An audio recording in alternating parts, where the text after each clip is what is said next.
Bien-aimés frères en Christ, c'est votre humble serviteur, le pasteur Josué Exaucé Amani. Aujourd'hui, nous voulons parler d'un sujet tellement pertinent. C'est la suite de la série des enseignements dont j'ai commencé à parler. Nous avons vu que l'Ancien Testament était l'ombre du Nouveau Testament et puis nous avons commencé à situer, à faire sortir beaucoup des éléments de l'Ancien Testament qui sont l'ombre de Jésus-Christ dans le Nouveau Testament, qui sont aussi l'ombre de l'épouse de Jésus-Christ dans le Nouveau Testament. Et puis nous sommes allés, parce que nous parlons sur l'ombre, nous sommes allés plus loin pour voir que même dans le Nouveau Testament, les 7 âges de l'Église étaient l'ombre de la pierre de fête qui allait venir. Parce que dans la pierre de fête, il y a les 7 anges. Or, les 7 âges de l'Église qui est couronné par les 7 messagers, les 7 messagers sont l'ombre de 7 anges qui sont dans la pierre de fête. Donc je répète encore que les 7 messagers sont l'ombre des 7 anges qui sont dans la pierre de fête. Donc les 7 âges de l'Église étaient l'ombre de la pierre de fête, de la venue de la pierre de fête. Donc ici, partons du principe que l'Ancien Testament est l'ombre du Nouveau Testament, le premier est l'ombre du second, dans le principe des 2 moitiés qui forment l'unité, la première moitié est l'ombre de la seconde moitié, dans les cas où la première accomplit une moitié, en attendant que la seconde puisse accomplir l'autre moitié.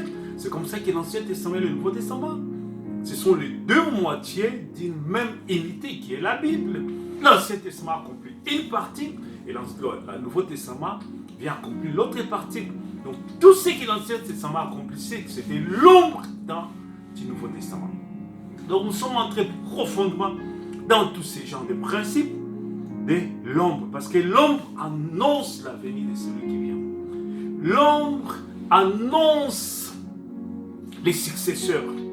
Et très souvent, dans les prédécesseurs, il y a des choses que Dieu lui dit, mais qui seront accomplies dans les successeurs.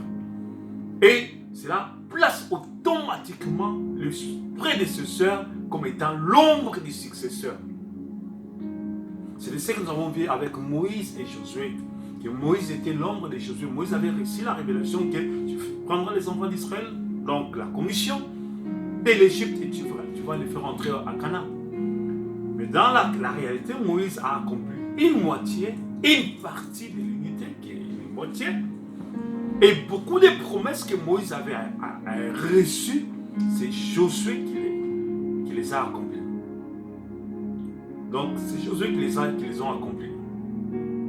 Pardon, qui les a accomplies. Donc, Moïse était l'ombre de Josué.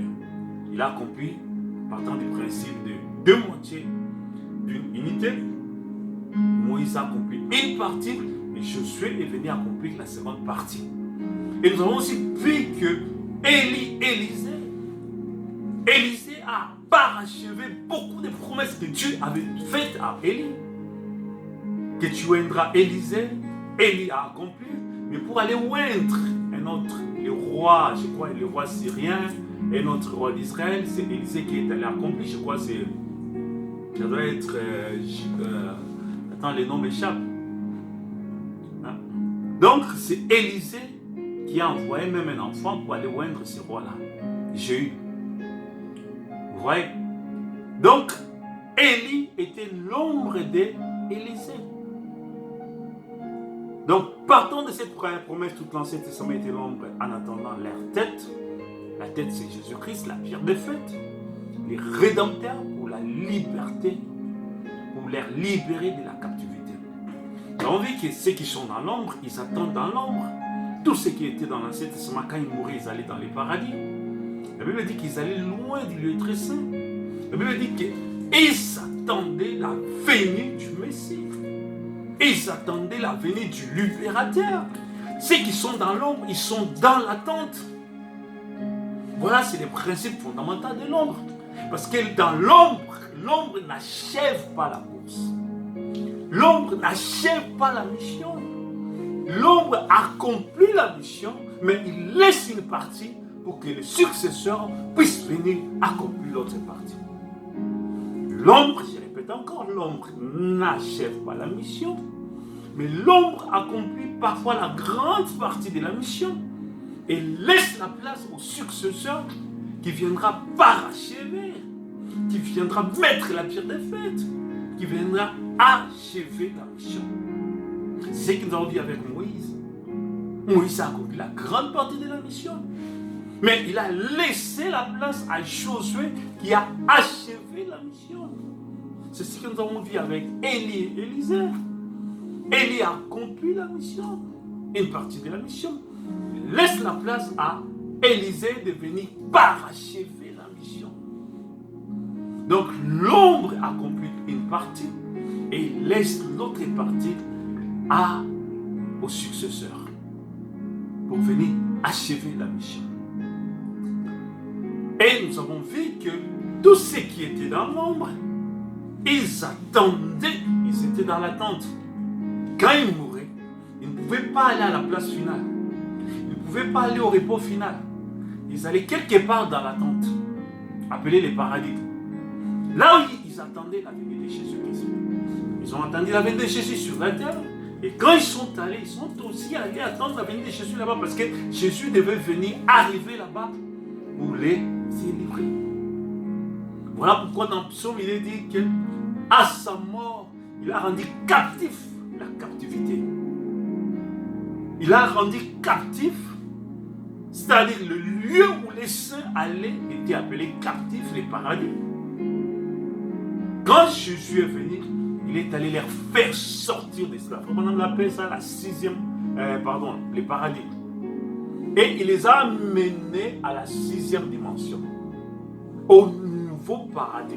Parce que là, Satan aussi avait une juridiction sur là. Voilà pourquoi, si vous pouvez convenir avec moi dans les livres de 2 Samuel, chapitre 25, la femme d'Endor, la magicienne d'Endor, elle avait invoqué l'esprit de Samuel qui était un prophète de Dieu.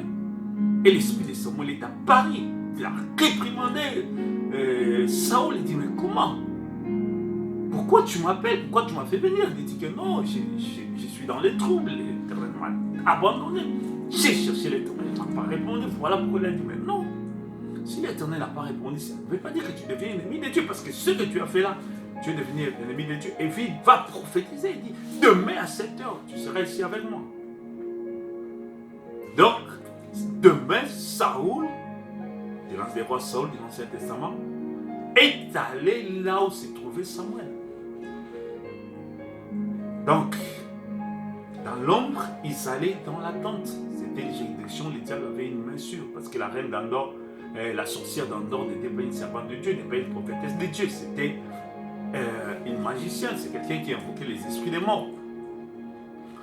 Alors, tous ceux-là qui attendaient la venue du Messie, qui attendaient la ville dont Dieu était le constructeur et l'architecte, ils n'ont pas obtenu ce qui leur avait été donné.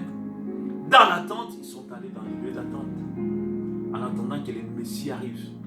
Et quand la pierre de fête était venue, quand Jésus, les sauveurs de l'humanité, les sauveurs, les rédempteurs, les puissants rédempteurs étaient venus, il est allé leur faire sortir de là. Pourquoi dans Hébreux, il est dit ceci, que c'est à la postérité d'Abraham qui vient au secours, qui vient délivrer, qui vient racheter, qui vient libérer. C'est la postérité d'Abraham. Il les a. Voilà pourquoi la Bible dit dans Matthieu 27 qu'à la résurrection du Seigneur Jésus, plusieurs corps des saints ressusciteurs, ils s'entrèrent dans la ville de Jérusalem. Et après, ils ont été vus par les gens. C'est-à-dire Jésus n'était pas ressuscité seul. Il a fait ressusciter les saints de l'Ancien Testament. Et ils sont allés au paradis.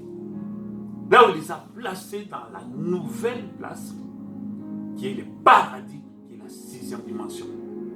Là, parce qu'ils devaient aussi attendre, j'appelle ça la salle d'attente, parce que les saints allaient venir, les saints du Nouveau Testament. Il a fallu que tous puissent former un tout pour qu'à la résurrection, qui est la seconde venue de Jésus-Christ, que nous tous nous puissions maintenant aller avec le Seigneur. Donc voilà, c'est ce qui s'était passé. Parce qu'il y avait encore l'Église du Nouveau Testament qui devait apparaître. Il y avait encore les saints dans le Nouveau Testament qui devaient apparaître. Donc l'Ancien Testament était l'ombre de Jésus et l'Ancien Testament est l'ombre de l'Église dans le Nouveau Testament. Et voilà pourquoi tu vas voir quelques figures dans l'Ancien Testament étaient ombre des serviteurs de Dieu dans le Nouveau Testament. Comme Élie est l'ombre de Malachie 4, ou Malachie 3 est l'ombre de Malachie 4, et Jean-Baptiste est l'ombre de Malachie 4. William Branham. Donc Moïse était l'ombre de William Branham, Moïse était l'ombre de Paul. Parce que l'Ancien Testament, les figures dans l'Ancien Testament, l'Église dans l'Ancien Testament est l'ombre de l'Église du Nouveau Testament. Et maintenant, tous les 7 sont passés. Tous les 7 sont passés dans le Nouveau Testament. Aujourd'hui, 2022, tous les 7 sont passés. Donc les 7 deviennent prédécesseurs. Donc aujourd'hui, nous pouvons dire que les 7 âges de l'Église étaient l'ombre de la pierre de fête. Et l'acte final. La pierre de fête, là où il y a dedans, il y a les 7 anges. Les 7 messagers étaient l'ombre du Saint-Esprit, de l'épouse de Jésus-Christ, de l'épouse finale de Jésus-Christ. Parce que chaque fois que l'ombre passe, la réalité elle arrive. Il y a un prédécesseur qui arrive. Chaque fois qu'un prédécesseur passe, il y a un successeur qui arrive. Pour accomplir l'autre moitié qui était censée être accomplie par les prédécesseurs et qui n'a pas été accomplie, doit même être accomplie par le successeur. Donc les 7 âges de l'Église étaient l'ombre qui était le corps de Christ, était l'ombre de la pierre de fête qui est la tête du corps de Jésus-Christ et son Église. Et tout cela c'est Jésus-Christ, cette fois-ci sous la forme de la pierre de fête. Il vient couronner l'Église. Il vient pour prendre l'Église dans l'enlèvement. Il rentre dans le corps de l'Église pour accomplir la mission. Pour amener l'Église dans l'enlèvement. Alors à cette étape-là, l'Église, pierre de fête, est l'accomplissement de l'Église du Nouveau Testament qui n'a pas accompli sa mission, qui n'a pas achevé sa mission. Donc à cette stade, l'Église dans le Nouveau Testament, voilà pourquoi j'ai dit aussi tous les Nouveaux Testaments étaient l'ombre. Pourquoi? À leur mort, ils allaient dans la 6e dimension, ils allaient dans l'attente, ils allaient attendre. Étant dans l'attente, ils attendent qui? Ils attendent la pierre de fête qui va provoquer la résurrection des morts, qui va susciter que les saints qui sont dans la salle d'attente puissent revenir comme ce qui s'est passé lors de la résurrection du Seigneur Jésus-Christ concernant le saint de l'Ancien Testament. Ils sont dans la salle d'attente en attendant que l'Église ici atteigne la pierre de fête, en attendant que l'Église est sur la terre. Donc l'Église sur la terre est l'acte final de Dieu. L'Église sur la terre est la dernière Église de Dieu par laquelle Christ, parce qu'il agit selon les mouvements du corps de Jésus-Christ dans les ciels. Du mouvement parce que l'Église est le corps de Christ. Mais l'Église pierre de fête est la tête de Jésus-Christ. Et quand la tête bouge au ciel, le corps aussi bouge ici sur la terre. C'est le mouvement de Jésus qui va s'imprégner, qui va se projeter ici sur la terre pour conduire l'Église dans l'enlèvement. Donc, les 7 âges de l'Église étaient l'ombre qui annonçait l'avenir. Dieu, la pierre de fête. Et Frère Branham était aussi l'ombre de la pierre de fête. Les personnes du Saint-Esprit de Dieu qui vient prendre l'Église pour l'enlèvement. Parce qu'il a accompli une partie. Il reste une partie. Aussi longtemps que l'Église n'est pas allée dans l'enlèvement, tout ce qui se passe n'est que l'ombre. Aussi longtemps, je dis et je répète que aussi longtemps que l'Église n'est pas allée dans l'enlèvement, tout ce qui se passe est l'ombre. L'acte final, c'est l'enlèvement de l'Église. La sauce finale de Dieu sur la terre, c'est l'enlèvement de l'Église. La démonstration finale de Dieu sur la terre, c'est quoi? L'enlèvement de l'Église. C'est quand il y a l'enlèvement, l'action de l'enlèvement, la puissance de l'enlèvement, la pierre de fête qui vient pour l'enlèvement, c'est l'acte final de Dieu et c'est l'achèvement total et complet. Que Dieu vous bénisse richement. Votre humble serviteur, le pasteur Joseph Sermonier. Que Dieu vous bénisse. Amen.